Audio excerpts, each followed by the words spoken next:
Les bienfaits de la tolérance. Aujourd'hui, j'aimerais vous parler de cela. Je viens de perdre quelqu'un de très cher qui avait bien sûr différentes qualités, dont une en particulier, mais vraiment qui la caractérisait, elle l'incarnait complètement, c'est la tolérance. On va voir ensemble en quoi la tolérance est essentielle pour soi, mais également évidemment pour son entourage et pour le monde.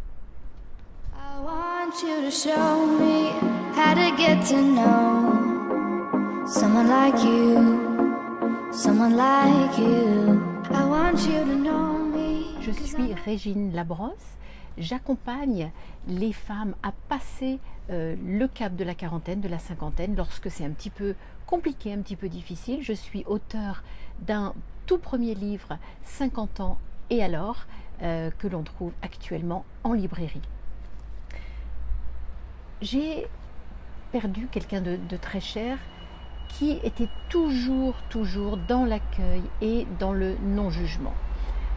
Alors, ça paraît assez simple de se dire, bah oui, c'est évident, la tolérance, c'est quelque chose d'important.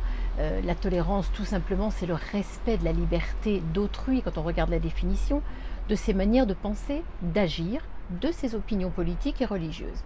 Ok, donc se dire qu'on est tolérant par rapport au racisme, qu'on est contre la guerre, qu'on est pour la paix dans le monde, ça, j'allais dire, c'est assez facile. Par contre, être tolérant, lorsque quelqu'un met du temps à se garer devant vous et ben, on a envie de klaxonner et que ça aille vite, être tolérant quand quelqu'un met un petit peu de temps au supermarché pour payer ses courses par exemple, ou bien n'a-t-on pas tendance à s'énerver quand le repas n'est pas prêt ou quand un plat n'arrive pas assez facilement. Finalement, l'intolérance, on la repère dans les petites choses du quotidien.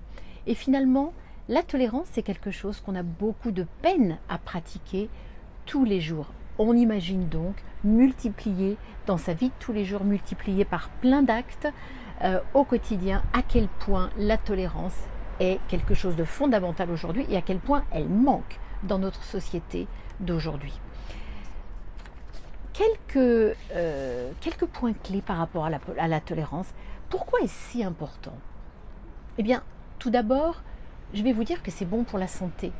La personne à laquelle je pense était dans l'ensemble une personne joyeuse, sereine. En fait, elle avait lâché prise parce que c'est ça que la tolérance vous permet de faire. En étant pacifié, on arrête d'être en lutte contre toute chose. On regarde les informations, on est en colère, on est en lutte, on ne comprend pas et on appelle les gens de toutes sortes de noms d'oiseaux.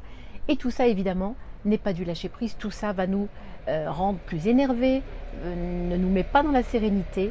Et donc, ce lâcher prise va être essentiel. Donc, vraiment, c'est bon pour votre santé. La deuxième chose que cela permet de faire, et surtout au niveau de l'éducation de ses propres enfants, par exemple, ou ses collègues de travail, ou de ses amis, grâce à la tolérance, on va laisser à l'autre cet espace pour qu'elle puisse s'épanouir, pour que cette personne puisse grandir, faire ses propres expériences, avoir ses propres échecs. Comme un enfant tout à fait au début, si on le tient tout le temps, il va tomber, mais il ne va pas apprendre à marcher convenablement, comme il se doit, au moment où il se doit. Donc c'est bien d'être là, d'être vigilant, mais encore une fois, laisser les gens être, laisser les gens vivre.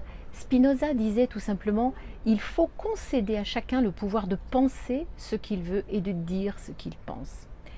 La troisième raison pour laquelle, à mon avis, c'est très salutaire d'être tolérant, eh bien, ça vous ouvre l'esprit. Quand on a l'esprit ouvert, on s'élève en fait. Et ça nous permet d'être beaucoup plus créatifs. Et dans cet espace de créativité, c'est là que la magie opère. On va peut-être faire des belles rencontres ou des rencontres différentes qui vont nous apporter quelque chose. On va avoir d'autres façons de raisonner. On va être exposé à d'autres points de vue, à d'autres façons de voir les choses. Et en ouvrant son esprit, en se disant « Ok, c'est pas mon truc, mais je peux comprendre », ça va nous permettre finalement d'être de plus en plus ouverts et créatifs. Il y aura beaucoup plus d'opportunités qui vont pouvoir s'ouvrir à nous. Alors, comment fait-on finalement pour être tolérant? Ben, je pense que tout d'abord, et c'est pas métaphysique, ça l'est un peu, mais c'est comprendre qu'on fait partie de l'humanité. On est tous interdépendants. L'homme seul ne peut pas survivre. Donc à partir du moment où on comprend que l'être humain fait partie d'une unité, fait partie d'un tout, et nous avons tous besoin les uns des autres, ça permet déjà de relativiser beaucoup de choses et peut-être de se mettre tout de suite en ouverture d'esprit. La deuxième chose pour la tolérance, eh bien c'est fondamental de s'aimer soi-même. Si on ne s'aime pas, comment voulez-vous aimer l'autre?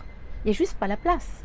Donc ce travail qu'on va faire sur soi, ou tout simplement s'autoriser soi, se tolérer soi-même, va permettre ensuite de tolérer les autres.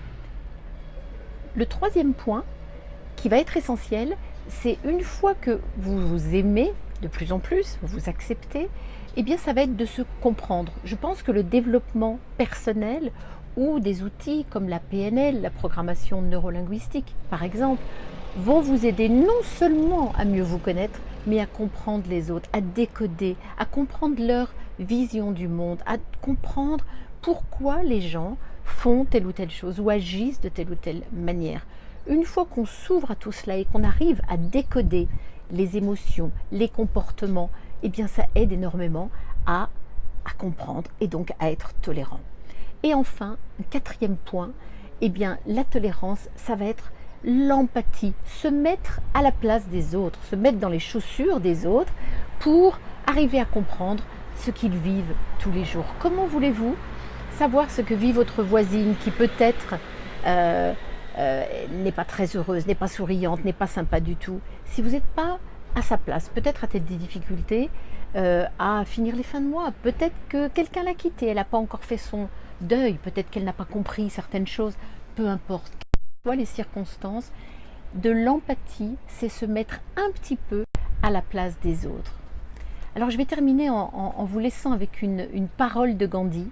La règle d'or de la conduite est la tolérance mutuelle, car nous ne penserons jamais tous de la même façon, nous ne verrons qu'une partie et sous des angles différents. En revanche, une petite chose que j'aimerais préciser, c'est que la tolérance n'est absolument pas de l'approbation. On n'a pas à consentir de tout, ce n'est pas une mollesse. C'est bien laisser la place aux autres, consentir, comprendre qu'il y a d'autres dimensions et laisser l'autre être tout simplement.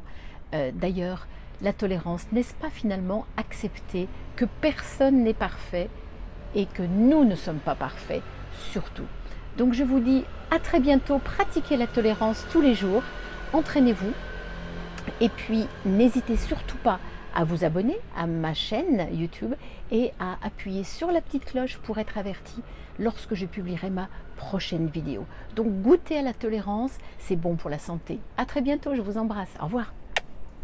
I want you to show me how to get to know someone like you, someone like you. I want you to know me, 'cause I know then you'll see we could be true.